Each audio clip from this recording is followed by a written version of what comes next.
म्हणजे ज्याला तुम्ही खाऊ घालता ना, कधी कधी तेच घराला काळीमा लावतात. सगळं बरोबर आहे, पण बायको विश्वास ठेवत नाहीत. शंकराची बायको ठेवत नाही. तुम्ही टेन्शनच घेऊ नका आयुष्यामध्ये तुमच्यावर ठेवेल म्हणून. हे दोघंही जेव्हा म्हातारपणात हाकलतात, मग तेव्हा म्हणतात सोडलं असतं तर बरं झालं असतं. जाणण्याची का कोण दुखीत, आजचा महत्वाचा विषय. आपली समज आपल्याला दुखी करते, आपली अपेक्षा आपल्याला दुखी करते, आपलं ज्ञान आपल्याला दुखी करतं, आपली कल्पना आहे. कोणत्याही मुलीला बोला किंवा कोणत्याही मुलीने मुलाला बोला, दोघांची अपेक्षा आहे चांगला पाहिजेत. दोघंही चांगले नसतात हे नंतर कळतं. टोमण्याचाच संसार आहेत. एकमेकाला टोमणे देण्याचा अध्याय भागवतामध्ये. भगवान श्रीकृष्ण टोमणा देतात रुक्मिणी, रुक्मिणी टोमणा देते श्रीकृष्णाला. तुमचा संसार काय घेऊन बसला. एकमेका माझा मुद्दा लक्ष. सहन करताय, सहन करत नाहीत. सहन करण्याची सवय झाली. काही काही माणसं बघा चप्पल नाही घालत पायामध्ये, बिना चपलीचं आयुष्य काढतात. सेन्सिटिव्ह संपली ना पायाची. झाड कातडं झालंय पायाचं. मे महिन्यातलं ऊन कळत नाही, थंडी कळत नाही, असे पाय झालेले असतात. तसं तुमचं अंतःकरण आहे. शिव्या द्या आणि तर काही करा, खाली मान घालणे आणि संसार करणे. घरात उठणे, पती बोलती, पत्नी बोलती, सगळं बोलतात. आणि पिशवी घ्यायची ना जाऊन ऑफिसला बसायचं, तिकडून बॉस बोलतो. राजकारणातले लोक बदली करतात. एक दुःख आहे का, अनंत दुःखे सांगो किती, सगळं कोणी केलं या घटनेला. आपली समज ही चुकीची आहे, आपला निर्णय चुकीचा आहे, आपण जे विचार करतो तो चुकीचा विचार करतो. हे विचार योग्य व्हावेत, सिद्धांत योग्य व्हावेत, ज्ञान योग्य व्हावं, म्हणून आपण आपल्या जीवनामध्ये परमार्थ केला पाहिजे, ज्ञानेश्वरी वाचली पाहिजे. हा जो आपल्या जीवनातला एक प्रसंग आहे, जाणनच जाणण्याला आडवं येतं. जो लक्ष्मण आहे, संत आहे, त्याला असंत समजणं, समजणं म्हणजे जाणणं, आपल्या दृष्टीने तेच जाणणं आहे. म्हणून पहिल्या दिवशी सांगितलं होतं जाणीव जेत न रेगे. दुसरा टप्पा असा आहे, जो संत नाही त्याच्या मागे लागणं. किती वेळा पारमार्थिक लोकांनी सावध करावं, याला काही मर्यादा वगैरे आहे का नाही. नका मागे लागू, नका मागे लागू, चुकीच्या संताच्या मागे लागू नका. आणि माणसं आधिभौतिक लोभाने आणि अधिदैविक लोभाने मागे लागतातच. परिणाम काय होतो, शब्द फार गोड आहेत आणि हे 2-3 प्रसंग एकत्र करून सांगतोय तुम्हाला. जाणण्याची जाणणे या आड रेघोनी टाके. जी सीता आहे ती चुकीच्या माणसाला संत समजते. समजते म्हणजे जाणते. आणि तोच शेवटी ज्याला फळं खाऊ घातली सीतेने, त्याचं अपहरण केलं जातं. म्हणजे ज्याला तुम्ही खाऊ घालता ना, कधी कधी तेच घराला काळीमा लावतात. 13व्या अध्यायात फार सुंदर वर्णन आलेलं आहे. जो दिवा असतो ना, जिथं ठेवला जातो तिथंच तो काळं करतो. कळतंय तुम्हाला. जे तर ठेविले ते तो होय मसी ऐसी. जिथं ठेवलंय, थोडा आवाज वाढव रे जरा, कमी झालेला आहे. ज्या खिडकीमध्ये तो ठेवलेला आहे दिवा, तिथंच त्या जागेला काळं करतो. आणि ज्ञानोबाने ते खूप सुंदर कल्पना केलेली आहे. दिव्याला आपणच स्नेह द्या. माऊलीची मराठी कळाली का. दिव्याला स्नेह कुणी द्यायचा, आपण ज्याला स्नेह दिलाय त्यांनीच काळं करायचं. स्नेह म्हणजे ज्ञानोबांची भाषा आहे. स्नेहावर स्नेह दे. लोक प्रेम देतात एखाद्याला, आणि तोच माणूस घरात चोरी करतो, तोच बलात्कार करतो, तोच घराला काळीमा लावतो. आणि त्याला तुम्ही चांगलं समजता. हे समजणंच खऱ्या समजण्याला आडवं आहे. सीतेचं अपहरण होतं. याच्याबरोबर आणखीन एक प्रसंग आहे, जाननेची जाननी आड रेगोनी ठाके. खूप गोड प्रसंग आहेत. हा सीतेचा व्यवसाय दृष्टांत झाला. पुढचा टप्पा फार गोड आहे. रामचंद्र प्रभूचं ध्यान भगवान शंकर करतात. फार जोडी दोघांची. आणि रामचंद्र प्रभूचं ध्यान भगवान शंकर करत असताना प्रसंग पहा, सीतेचं अपहरण झाल्यामुळं रामचंद्र प्रभू रडतायत. आणि ती जी सती आहे भगवान कृष्णाची पत्नी, तिला संशय येतो, बाईसाठी रडणारा माणूस हा देव असू शकतो? यातलं वेडं कुणाला म्हणावं? लक्षात आहे, रामाला वेडं म्हणावं का नवऱ्याला वेडं म्हणावं? तर नवऱ्याला वेडं म्हणणं सोपं जातं, कारण की त्याचा अनुभव आलेला असतो वेडेपणाचा. मग राहवत नाही. आणि ती विचारते की ज्या रामाला तुम्ही देव मानताय, समाधीमध्ये पाहताय, तो तर रडतोय, तो त्याला देव का मानता? तो काही सच्चिदानंद स्वरूप नाहीये. भगवान शंकर म्हणतात, मला ते सच्चिदानंद स्वरूप वाटतात. माझा अनुभव आहे की राम हा देव आहे. नवरा म्हणतोय, शंकर म्हणतात, योगी म्हणतात, सगळं बरोबर आहे, पण बायको विश्वास ठेवत नाही. शंकराची बायको ठेवत नाही. तुम्ही टेन्शनच घेऊ नका आयुष्यामध्ये तुमच्यावर ठेवेल म्हणून. अपेक्षा करणे सुद्धा मूर्खपण आहे. मग भगवान शंकर म्हणले, तुला काय वाटतं? नाही, मला असं देव वाटत नाही, मी परीक्षा घेते. घे म्हणे. भगवान शंकराला सोडून अरण्यामध्ये सती येते. आता जायचं कसं रामापुढं? सतीनं सीतेचं रूप घेतलं. जाननेची जाननी आड. जानणं किती धोकेदायक असतं. सतीनं सीतेचं स्वरूप घेतलं आणि पुढं आली रामाच्या. खूप कठीण प्रसंग आहे बरं का. सती शब्द वापरलाय मी, पार्वती शब्द नाही वापरला. आणि जेव्हा ती समोर येते, रामचंद्र प्रभू तिला नमस्कार करतात. माते, जंगलात फिरू नका. मी जंगलात माझ्या पत्नीला एकटं ठेवलं तर मी रडतोय, तुम्ही तर जंगलात आलात. आणि ती सती सीतेच्या वेशात असताना रामचंद्र प्रभू नमस्कार करतात आणि सतीला माता म्हणतात. माते, जंगलात येऊ नका. लाजते ती सती, निघून जाते. तुम्हाला अजून काही कळलं नाही ना? रामचंद्र प्रभू जिला आई म्हणतात, तिचा पत्नी म्हणून पुन्हा शंकराने स्वीकार केला नाही. इतकं ज्ञान खतरनाक असतं. इतकं ज्ञान खतरनाक असतं, इतका संशय खतरनाक असतो, इतका तर्क खतरनाक असतो, इतकं विचार परतात खोटी असते. नाही स्वीकार केला. रामचंद्र आराध्य दैवत जिला आई म्हणतं, तिच्याबरोबर पत्नीचा व्यवसाय कसा होईल? पण ही प्रतिज्ञा सुद्धा सतीला सांगितली नाही. याला म्हणतात संत.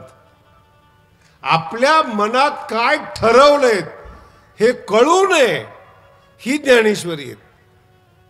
ज्ञानोबांचे ते एक एक शब्द असे आहेत महाराज. इंद्रिया नेनता भोगीजे. काल मी तुम्हाला हा प्रसंग सांगितला होता की परमात्मा हृदयामध्ये ठेवून संत उपभोग घेतात. माते हृदय सुनी, आठवण करून देतोय, भोगिताती, हृदयात ठेवून उपभोग घेतात, प्रतितीचा उपभोग घेतात, पण इंद्रियाला संत कळू देत नाहीत. जिथं त्यांच्या इंद्रियाला कळत नाही, तिथं तुम्ही कोण लागून गेलात संत ओळखण्यासाठी? म्हणून प्रार्थना करावी लागते, ऐसे वर्मे मज दावी नारायणा अंतरीच्या खुणा प्रगट होणे. इंद्रियाला कळत नाहीये संत आहेत का नाहीत. इंद्रिया नेनता भोगी जे, हा भोग आहे. प्रतिज्ञा केलेली शंकराने सांगितली नाही की मी तिचा त्याग केलाय म्हणून. परिणाम पहा काय. रामचंद्र प्रभूंनी माता म्हटलं सतीला आणि त्याग केला, आणि त्याच्या काही दिवसानंतर सतीला आपलं शरीर अग्निकुंडात टाकावं लागलं. संपूर्ण कथा सांगत नाही मी तुम्हाला. दक्ष प्रजापतीच्या यज्ञामध्ये निमंत्रण नसताना सती जाते आणि आपलं शरीर सोडून देते यज्ञामध्ये. इकडं नवऱ्याकडे अपमान झालेला आहे आणि बापाने अपमान केलेला आहे. म्हणून एका ठिकाणी स्त्रीने राहिलं पाहिजे, तिथं सन्मान असतो. दोन्ही घरं एकत्र धरता येत नाहीत. कळत नाही त्याला काय करायचं आपण. म्हणून ज्ञानोबरांचा महत्वाचा सिद्धांत आहे जाणण्याची. तुमचं जाणणं जाणण्याच्या आड येतं. तुमची समज खऱ्या समजेला आडवी येते. तुम्ही एखाद्याला विद्वान म्हणता तो मूर्ख असतो, ज्याला तुम्ही वेडं म्हणता तो शहाणा असतो. 9वा अध्याय सांगतो. आणि याचं मूळ कारण तुमच्यामध्ये सुबुद्धी नाहीये, सद्बुद्धी नाहीये. सद्बुद्धीवाला माणसं कधी फसत नाहीत. कारण की तुम्ही दृष्टांत ऐकलेला आहे नामदेव महाराजांचा. ज्ञानोबराय संत वाटले नाहीत. बघा काय आपल्या हे पुराणातल्या कथा जर तुम्हाला मान्य नसतील तर वारकरी संप्रदायाच्या उद्गमाच्या कथा आहेत ह्या. नामदेव महाराज आळंदीला येतात आणि माऊली संत वाटत नाहीत. का वाटत नाहीत? अहंकार, मी संत आहे, मी पंढरपूरचा आहे. निवृत्तीनाथांनी पाया पडल्यानंतर माऊली विचारत नाही पाया पडायचं का नाही. लक्षात आलं. युधिष्ठिरचा दृष्टांत मी 2 दिवसापूर्वी सांगितला होता. युधिष्ठिर हात जोडून निघाल्याबरोबर भीम निघतायत, अर्जुन निघतायत. तसं निवृत्तीनाथ नामदेव महाराजांच्या पाया पडल्याबरोबर माऊली पाया पडतात, काका पाय, प्रश्नच घेत नाहीत. पण मुक्ताबाई नाही पडत. याला वाटतं माझा अधिकार आहे. अर्थ कळाला का तुम्हाला? ज्ञानेश्वरी लिहिल्यानंतरचे प्रसंग आहेत हे अगोदरचे प्रसंग नाही आहेत. नेवास्यामध्ये ज्ञानेश्वरी लिहिली, अनुभवामृत लिहिला, त्यानंतर वारी करण्याच्या निमित्ताने पंढरपूरच्या निमित्तांचे हे प्रसंग आहेत. आळंदीला आल्यानंतर मग नामदेव महाराज, एवढं लिहून सुद्धा लोक पाया पडत नाहीत. ज्ञानेश्वरी सांगून काय लोक चांगलं म्हणणार आहेत. टेन्शन घ्यायचं नाही.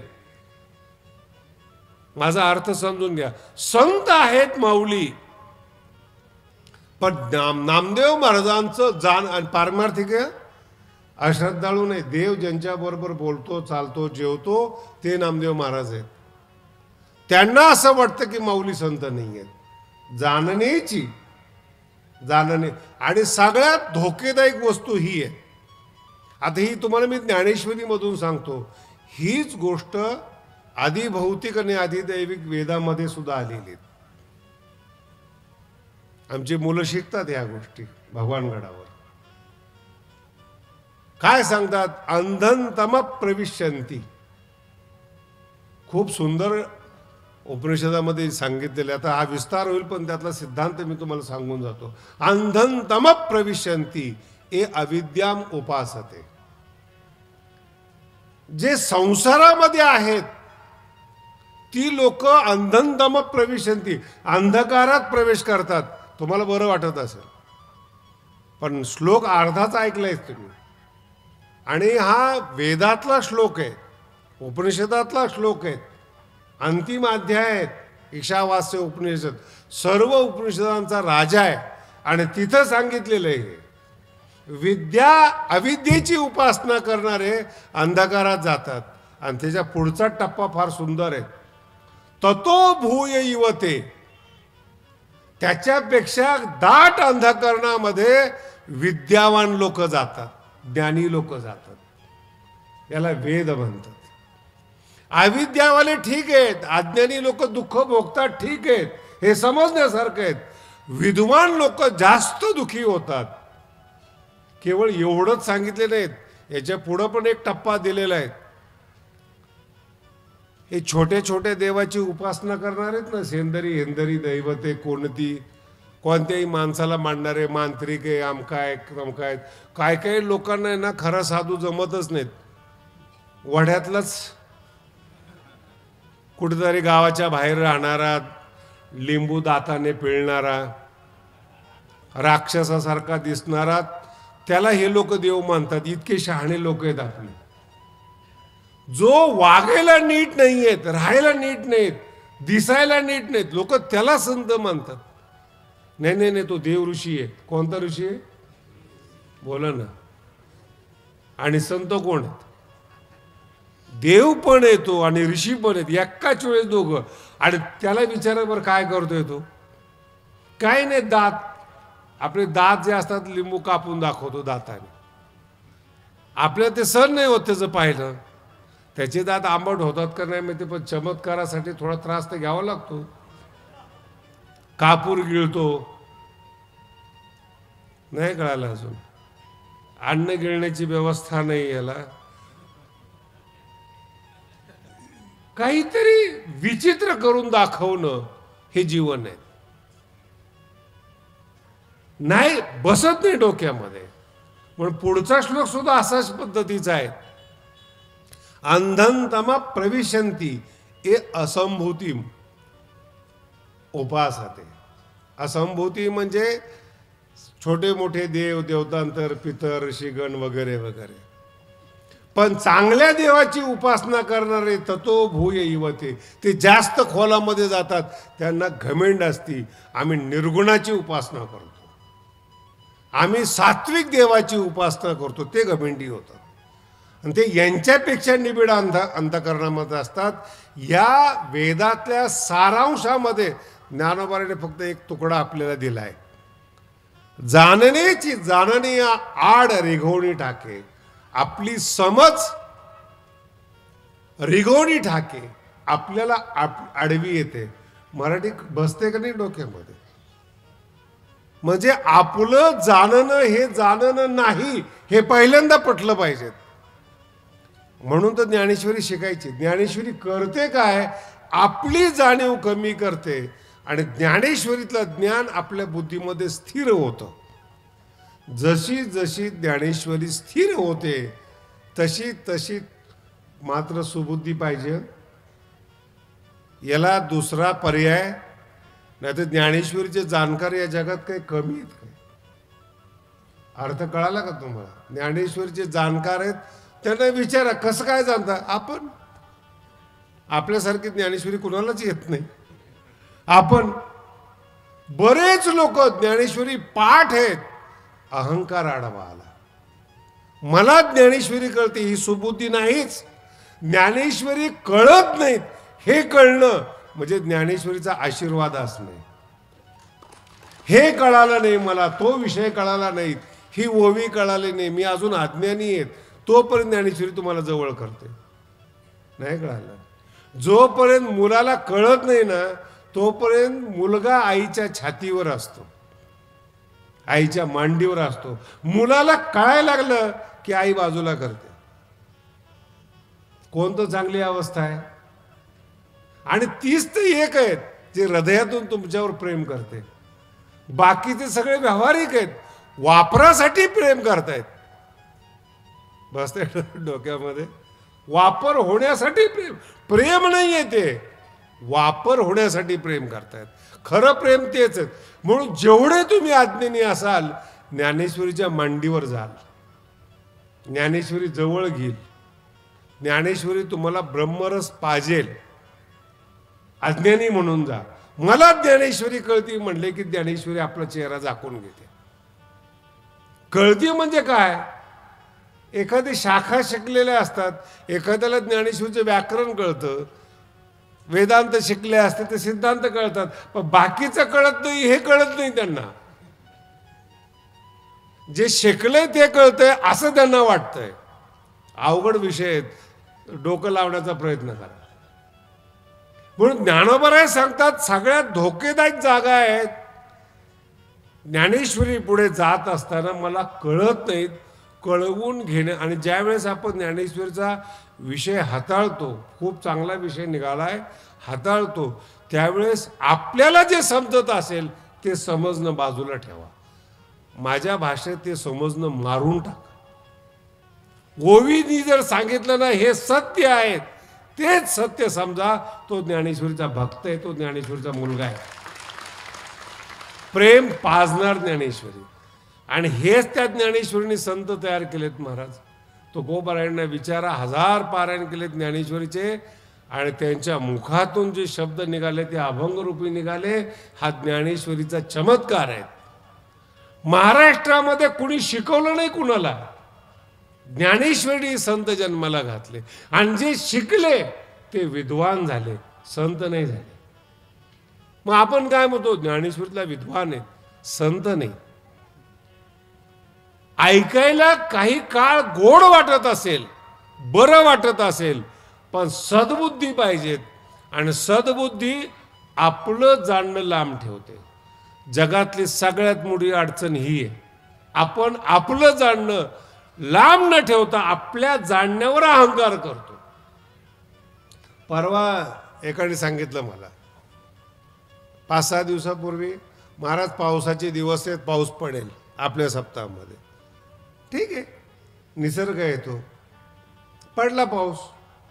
लगेच तो मला शोधत शोधत आला, महाराज आपण सांगितलं. म्हणलं एक सांग, तू सुखी कधी होणार आहे हे सांग,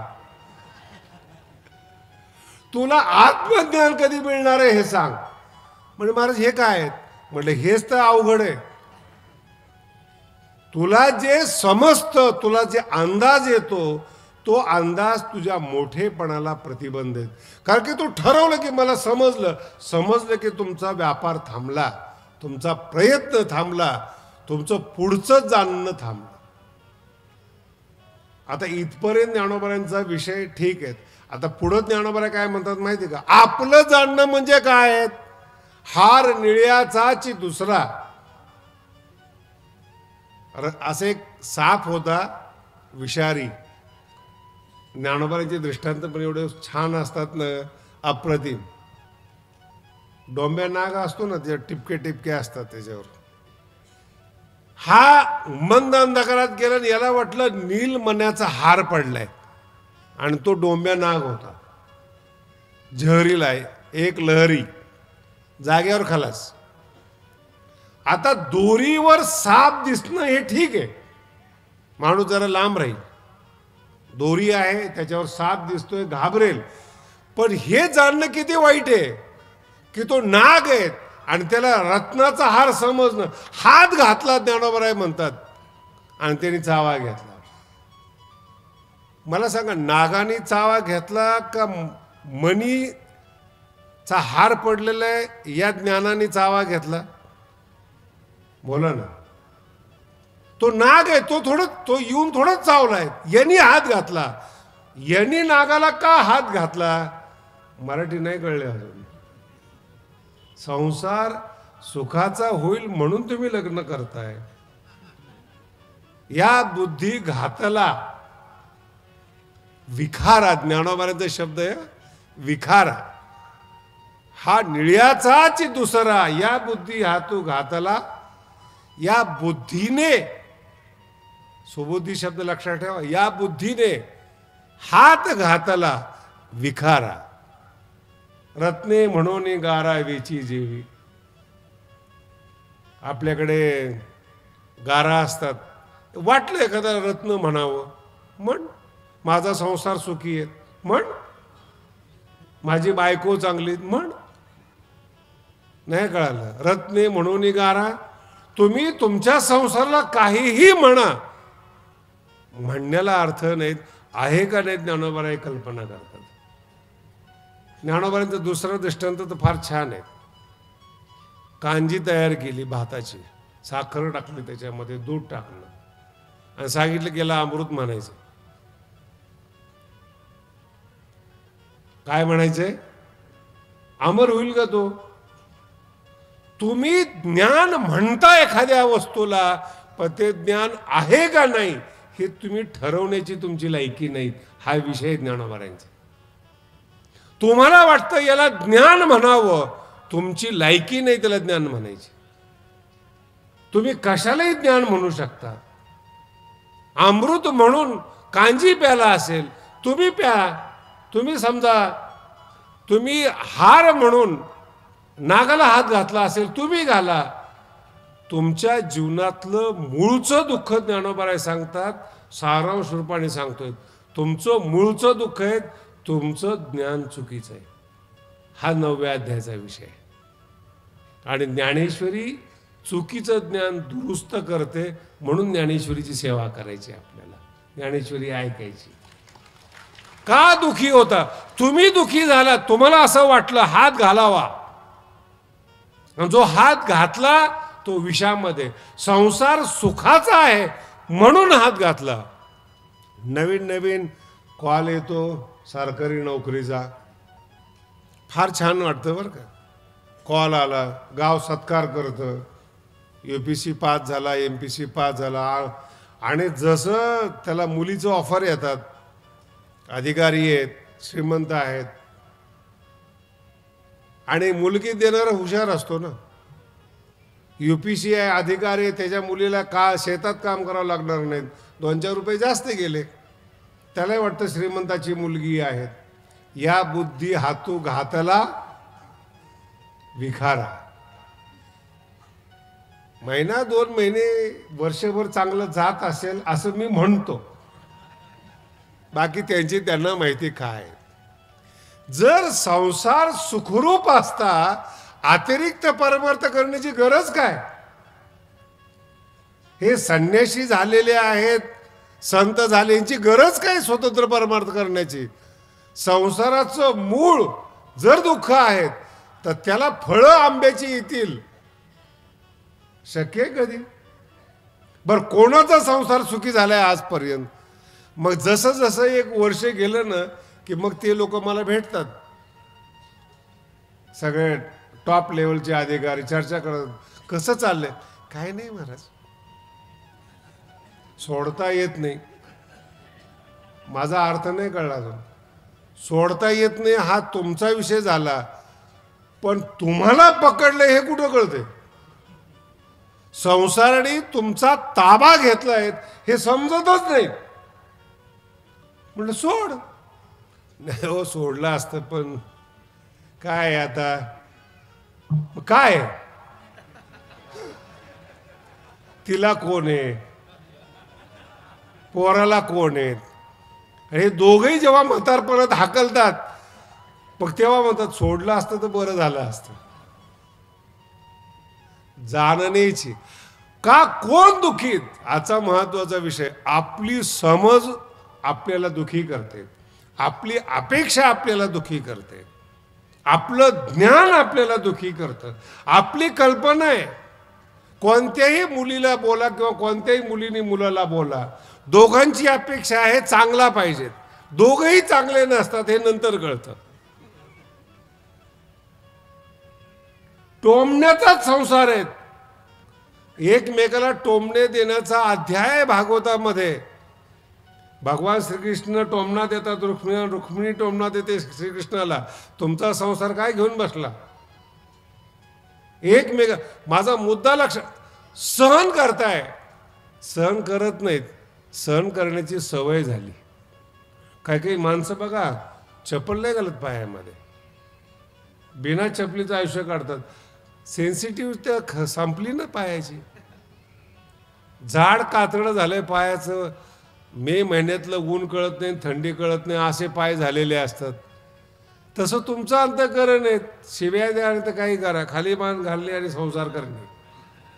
घरात उठणे, पती बोलती, पत्नी बोलती, सगळं बोलतात, आणि पिशवी घ्यायची ना जाऊन ऑफिसला बसायचं, तिकडून बॉस बोलतो. राजकारणातले लोक बदली करतात. एक दुःख आहे का? अनंत दुःखे सांगो किती, सगळं कुणी केलं या घटनेला. आपली समज ही चुकीची आहे. आपला निर्णय चुकीचा आहे, आपण जे विचार करतो तो चुकीचा विचार करतो, हे विचार योग्य व्हावेत, सिद्धांत योग्य व्हावेत, ज्ञान योग्य व्हावं, म्हणून आपण आपल्या जीवनामध्ये परमार्थ केला पाहिजे, ज्ञानेश्वरी वाचली पाहिजे.